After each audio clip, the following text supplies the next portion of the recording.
আচ্ছা, এমনটা কখনো কি হয়েছে? আপনি নতুন কোথাও ঘুরতে গিয়ে আরামে চা খাচ্ছেন, অথবা ধরুন আপনি প্রবল বৃষ্টিতে আটকা পড়ে কোনো ছাউনিতে আশ্রয় নিয়েছেন। হঠাৎই আপনার মনে হলো এই জায়গায় এর আগেও ঠিক একইভাবে প্রবল বৃষ্টিতে আটকেছিলেন বা চা খাচ্ছিলেন, অথচ বাস্তবে আপনি আগে কখনো এমন কিছু করেছেন বলে মনে করতে পারছেন না। কিন্তু ঘটনাগুলো এতটাই পরিচিত যে আপনি প্রাণপণ চেষ্টা চালিয়ে যাচ্ছেন মনে করার জন্য। হ্যাঁ, এটাই হচ্ছে ডেজাভু ইফেক্ট। ডেজাভু আমাদের সাথে কম বেশি হর হামেশাই ঘটে থাকে। ডেজাভু একটি ফরাসি শব্দ।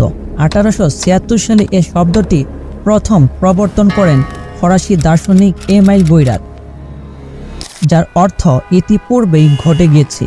এটি এমন একটি অনুভূতি যা থেকে মনে হতে পারে বর্তমানে ঘটতে থাকা ঘটনাগুলো এর আগেও ঠিক একইভাবে অতীতে ঘটেছিল।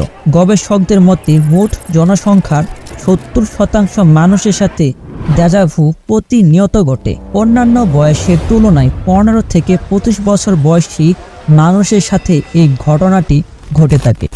না, এটি কোনো রোগ নয়, এটি একদম সুস্থ মানুষের সাথেও নিয়মিত ঘটে।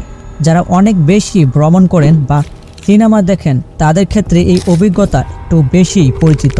যেহেতু ডেজাভু কোনো রকম পূর্ব লক্ষণ ব্যতীত যে কোনো মানুষের সাথেই ঘটে, তাই কেন এটি ঘটে তার জন্য অনেক জল্পনা কল্পনা রয়েছে আমাদের সবার মাঝে।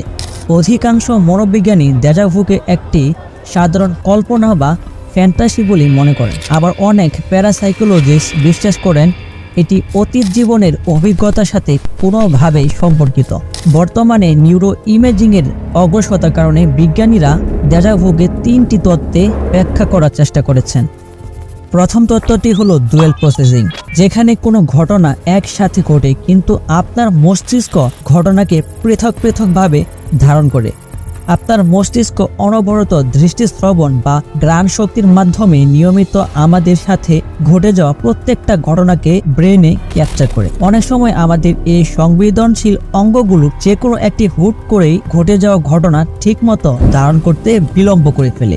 ফলে মস্তিষ্ক বিলম্বিত হওয়া তত্ত্বটি আলাদাভাবে ক্যাপচার করে। এই আলাদা হয়ে যাওয়া ঘটনা মাঝে মাঝে ইতিপূর্বে কাছাকাছি ঘটে যাওয়া কোনো ঘটনার সাথে মিলে যায়। তখনই মনে হয় যেন এই ঘটনা আগেও আমাদের সাথে ঘটেছিল। দ্বিতীয় তত্ত্বটি হচ্ছে হোলোগ্রাম। এই তত্ত্বের মতে আমাদের স্মৃতি হোলোগ্রামের আকারে আমাদের মস্তিষ্কে রক্ষিত থাকে, আর হোলোগ্রামের কোনো একটা অংশ আমাদের মস্তিষ্কের সামনে গেলে সম্পূর্ণ স্মৃতি চোখের সামনে ভেসে ওঠে। কিন্তু কিছুতেই এই স্মৃতি কোথা থেকে এলো তা আমরা শনাক্ত করতে পারি না। তাই পরিচিত কোনো কিছুর সাথে সম্পর্ক পেলেও স্মৃতির উৎস সম্পর্কে আমাদের পূর্ণ ধারণা থাকে না। হয়তো রেস্টুরেন্টের কোনো মেনু কার্ডে কিছু ধারাবাহিক লেখা আপনার মস্তিষ্কে ধারণ করে রাখা হয়েছে। আপনি লাইব্রেরিতে বইয়ে ঠিক একই ধরনের ধারাবাহিক লেখা পেলেন, তখন মনে হতে পারে এই ঘটনাটি এর আগেও আপনার সাথে ঘটেছিল। তৃতীয় এবং শেষ তত্ত্বটি হলো মস্তিষ্কের অ্যাটেনশন। আমাদের মস্তিষ্ক একটি নির্দিষ্ট বস্তুর দিকে আকৃষ্ট হয়ে আশেপাশের অন্য কোনো দিকে মনোযোগ দিতে পারে না, কিন্তু আপনার অগোচরে মস্তিষ্ক সেই ঘটনাটি ধারণ করে ফেলে। যখন আমাদের মনোযোগ ফিরে আসে তখন সবকিছু একসাথে দেখে মনে হয় যেন এর আগেও এই ঘটনা আমাদের সাথে ঘটে গিয়েছে। এই 3 তত্ত্বের বাইরেও আছে পদার্থবিজ্ঞানী প্যারালাল ইউনিভার্স তত্ত্ব, যার মতে ডেজাভুর সাথে প্যারালাল ইউনিভার্স টাইম ট্রাভেলের সম্পর্ক রয়েছে। অন্য কোনো ইউনিভার্সে আমাদের সাথে ঘটে যাওয়া কোনো ঘটনার পুনরাবৃত্তি হলো ডেজাভু। স্বাভাবিকভাবেই মানুষ এই তত্ত্বটি বেশি পছন্দ করেন। ডেজাভু আমাদের কাছে খুবই পরিচিত, তবুও কেন, কোথায়, কিভাবে ঘটেছিল তা অজানাই থেকে যায়। আসলে কি ডেজাভু একটি টাইম ট্রাভেল? আপনি কি মনে করেন তা কমেন্ট করে জানাতে ভুলবেন না। যারা ভিডিওটি শেষ পর্যন্ত দেখেছেন সবাইকে আমার চ্যানেলটি সাবস্ক্রাইব করার জন্য আমন্ত্রণ জানাচ্ছি।